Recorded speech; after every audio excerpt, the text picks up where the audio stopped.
ఎన్నికల్లో అశాంతి నెలకొందని చెప్పేసి దాని మీద పోలీసు పగడ్బందీగా ఏర్పాటు చేసి సజావుగా ఎన్నికలు నిర్వహించమని చెప్పేటువంటి పరిస్థితిలో 24 గంటలు గడిచినప్పటికీ కూడా ఇంత మటుకి ఎలక్షన్ కమిషన్ పూర్తిగా ఎన్నికల జరపడంలో విఫలమైన దానికి ఇది సాక్ష్యం చెప్పి సందర్భంగా తెలియజేస్తా ఉన్నాం.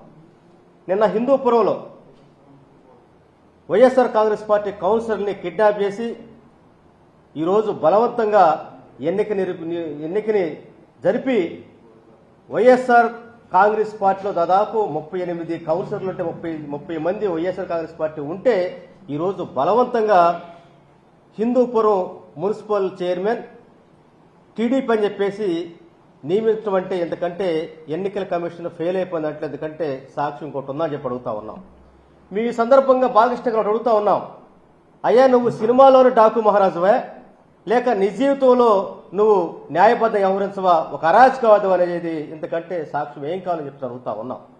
ఈరోజు రాష్ట్రంలో ఒక ప్రజాస్వామ్య బద్ధంగా ప్రజలు ఎన్నుకొని ఒక పార్టీ సింబల్ మీద ఎన్నికటువంటి కార్పొరేటర్ని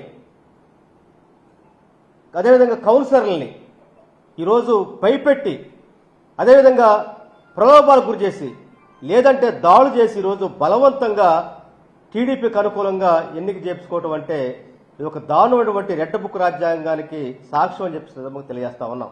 వాళ్ళు చెప్పారు మేము రాష్ట్రంలో రాజ్యాంగాన్ని అమలు చేయం, రెడ్ బుక్ రాజ్యాంగం అమలు చేస్తామని చెప్పిన దాన్ని తూసా తప్పక సూపర్ 6 అమలు చేయట్లే ఫెయిల్ అయ్యారేమో, కానీ రెడ్ బుక్ రాజ్యాంగం అమలు చేయడానికి 100% ఈరోజు వాళ్ళు ఈ ఎన్నికలో కూటమి ఏదైతే తెలుగుదేశం పార్టీ అక్రమాలకి అవినీతికి దాడులకు పాల్పడినటువంటి సంఘటన ఎన్నికల సాక్ష్యం చెప్పి తెలియజేస్తా ఉన్నాం. ఒక బీసీ మహిళ తిరుపతి మేయర్ అయినటువంటి మహిళ మీద దాడి చేసినటువంటి పరిస్థితి మనం చూసాం. వాళ్ళు మొత్తం కూడా ఎన్నికలు వెళ్తా ఉంటే ఆ బస్సులో ప్రయాణిస్తున్న మీద దాడి చేయటం అంటే ఈ రాష్ట్రంలో మహిళలకు భద్రత లేదన్నది ఎందుకంటే సాక్ష్యం కావాలని చెప్పి తెలియజేస్తా ఉన్నాం. అదే క్రమంలో ఎంపీ గురుమూర్తి గారి మీద కూడా దాడి చేయబోయారు. అంటే ఈ రాష్ట్రంలో దళితులన్నా మహిళలన్నా అదేవిధంగా ప్రజాస్వామ్యబద్ధంగా ఎన్నికైనటువంటి కౌన్సిలర్లు కానీ కార్పొరేటర్ అన్నా సరే ఈ తెలుగుదేశం పార్టీ కూటమికి గౌరవం లేదన్న దానికి ఎందుకంటే సాక్ష్యం ఏం కావాలని చెప్పి తెలియజేస్తా ఉన్నాం.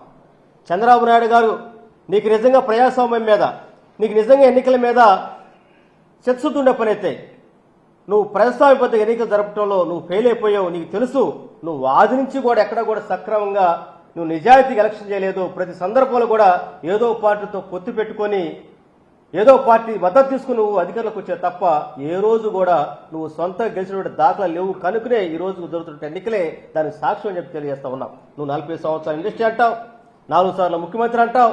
మరి నీ శత్రుది ఏమైపోయింది అంటే ఈరోజు నీ యొక్క ఏదైతే కుట్రలు కుయుక్తులు నీ జీవితంలో వచ్చినటువంటి పరిపాటికి వచ్చినటువంటి ఈ సాంప్రదాయాన్ని ఈ రోజు జరుగుతున్న ఉప ఎన్నికల్లో కూడా నువ్వు దాన్ని ఇంప్లిమెంట్ చేస్తున్న దానికి ఇంతకంటే సాక్ష్యం లేదని చెప్పి సాక్ష్యం ఇంకేం కావాలని చెప్పి అడుగుతా ఉన్నాం. చంద్రబాబు నాయుడు గారు అధికారంలోకి వచ్చిన విధాలైనా కూడా ఏదో సాయుధగా కక్కును కూటి కాసిపడ్డట్టుగా వైఎస్ఆర్ కాంగ్రెస్ పార్టీ బ్యాలెట్ ఏదైతే సింబల్ మీద గెలిచినటువంటి వైఎస్ఆర్ కాంగ్రెస్ పార్టీ తరపున గెలిచినటువంటి వాళ్ళని లాక్కెళ్ళటం అంటే వైఎస్ఆర్ కాంగ్రెస్ పార్టీ బలపరిచినటువంటి వాళ్ళని నువ్వు ప్రలోభాలకి అదేవిధంగా నువ్వు అదే దాడులు చేయటమే కాకుండా భయపెట్టకుండా వాళ్ళ ఆస్తుల మీద నువ్వు దాడులు చేస్తూ వాళ్ళని భయపెట్టి నీ కాలకాడ తెచ్చుకున్నావంటే నీకు ప్రజాస్వామ్యం పట్ల అదేవిధంగా రాజకీయ వ్యవస్థ పట్ల ఎన్నికల పట్ల నీకున్న చిత్తశుద్ధి ఏర్పడదని ఈరోజు అర్థమవుతోంది. ఈ సందర్భంగా రాష్ట్ర ప్రజలకు కూడా తెలుసుకోవాల్సిన అవసరం ఉంది. చంద్రబాబు నాయుడు యొక్క మోసాన్ని, చంద్రబాబు యొక్క దౌర్జన్యాన్ని, చంద్రబాబు నాయుడు యొక్క అరాచకత్వాన్ని ప్రజలు గ్రహించాల్సిన అవసరం ఉంది. 8 ఏళ్లలోనే మీ కూటమి గట్టెక్కలేని పరిస్థితి క్రమంలో ఈ రోజు అయితే సూపర్ 6 చేయలేకపోయి ప్రజలకైతే హామీలు ఇచ్చావో హామీలు ఇచ్చేటువంటి దాన్ని అమలు చేయడంలో ఫెయిల్ అయిపోయి డైవర్షన్ పాలిటిక్స్ లో భాగంగా నువ్వు ప్రభుత్వ యంత్రాంగాన్ని అడ్డం పెట్టుకుని పోలీసు వ్యవస్థను అడ్డం పెట్టుకుని ఈ రోజు స్థానిక సంస్థలైనటువంటి అయితే నగరపాలక సంస్థలు కావచ్చు, మున్సిపాలిటీ సంస్థలు కావచ్చు, వీటిలో నీకు బలం లేకపోయినా కూడా నువ్వు బలం పుంజుకునేటట్టుగా ఏదో ఆపుని బలుపులాగా చూసేటువంటి విధంగా వైఎస్ఆర్ కాంగ్రెస్ పార్టీ తరఫున గెలిచినట్టు వాళ్ళని లాక్కోవటం నువ్వు ప్రజాస్వామ్యబద్ధంగా వ్యవహరిస్తున్నావా లేదంటే ఒక అరాచకత్వానికి తావిస్తున్నావు. ఈ సందర్భంగా తెలియజేస్తున్నావు.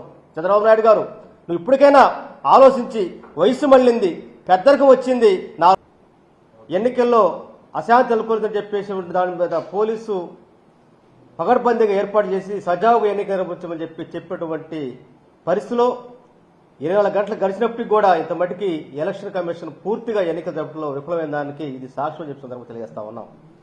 నిన్న హిందూపురంలో వైఎస్ఆర్ కాంగ్రెస్ పార్టీ కౌన్సిలర్ని కిడ్నాప్ చేసి ఈరోజు బలవంతంగా ఎన్నికని జరిపి వైఎస్ఆర్ కాంగ్రెస్ పార్టీలో దాదాపు 38 కౌన్సిలర్లు ఉంటే 30 మంది వైఎస్ఆర్ కాంగ్రెస్ పార్టీ ఉంటే ఈరోజు బలవంతంగా హిందూపురం మున్సిపల్ చైర్మన్ టీడీపీ అని చెప్పేసి నియమించడం అంటే ఎందుకంటే ఎన్నికల కమిషన్ ఫెయిల్ అయిపోయిందంటే ఎందుకంటే సాక్ష్యం ఇంకోటి ఉందని చెప్పి అడుగుతా ఉన్నాం. మీ సందర్భంగా బాలకృష్ణ గారు అడుగుతా ఉన్నాం, అయ్యా నువ్వు సినిమాలోని డాకు మహారాజువే లేక నిజ జీవితంలో నువ్వు న్యాయబద్ధ వ్యవహరించవా, ఒక అరాచకవాదం అనేది ఇంతకంటే సాక్ష్యం ఏం కావాలని చెప్పి అడుగుతా ఉన్నాం. ఈరోజు రాష్ట్రంలో ఒక ప్రజాస్వామ్య బద్ధంగా ప్రజలు ఎన్నుకొని ఒక పార్టీ సింబల్ మీద ఎన్నికటువంటి కార్పొరేటర్ని అదేవిధంగా కౌన్సిలర్లని ఈరోజు భయపెట్టి అదేవిధంగా ప్రలోభాలకు గురి చేసి లేదంటే దాడులు చేసి ఈరోజు బలవంతంగా టీడీపీకి అనుకూలంగా ఎన్నిక చేయించుకోవటం అంటే ఇది ఒక దారుణమైనటువంటి రెడ్ బుక్ రాజ్యాంగానికి సాక్ష్యం అని చెప్పి తెలియజేస్తా ఉన్నాం. వాళ్ళు చెప్పారు మేము రాష్ట్రంలో రాజ్యాంగాన్ని అమలు చేయం, రెడ్ బుక్ రాజ్యాంగం అమలు చేస్తామని చెప్పిన దాన్ని తూసా తప్పక సూపర్ 6 అమలు చేయట్లే ఫెయిల్ అయ్యారేమో, కానీ రెడ్ బుక్ రాజ్యాంగం అమలు చేయడానికి 100% ఈరోజు వాళ్ళు ఈ ఎన్నికలో కూటమి ఏదైతే తెలుగుదేశం పార్టీ అక్రమాలకి అవినీతికి దాడులకు పాల్పడినటువంటి సంఘటన ఎన్నికల సాక్ష్యం చెప్పి తెలియజేస్తా ఉన్నాం. ఒక బీసీ మహిళ తిరుపతి మేయర్ అయినటువంటి మహిళ మీద దాడి చేసినటువంటి పరిస్థితి మనం చూసాం. వాళ్ళు మొత్తం కూడా ఎన్నికకి వెళ్తా ఉంటే ఆ బస్సులో ప్రయాణిస్తున్న మీద దాడి చేయటం అంటే ఈ రాష్ట్రంలో మహిళలకు భద్రత లేదన్నది ఎందుకంటే సాక్ష్యం కావాలని చెప్పి తెలియజేస్తా ఉన్నాం. అదే క్రమంలో ఎంపీ గురుమూర్తి గారి మీద కూడా దాడి చేయబోయారు. అంటే ఈ రాష్ట్రంలో దళితులన్నా మహిళలన్నా అదేవిధంగా ప్రజాస్వామ్యబద్ధంగా ఎన్నికైనటువంటి కౌన్సిలర్లు కానీ కార్పొరేటర్ అన్నా సరే ఈ తెలుగుదేశం పార్టీ కూటమికి గౌరవం లేదన్న దానికి ఎందుకంటే సాక్ష్యం ఏం కావాలని చెప్పి తెలియజేస్తా ఉన్నాం.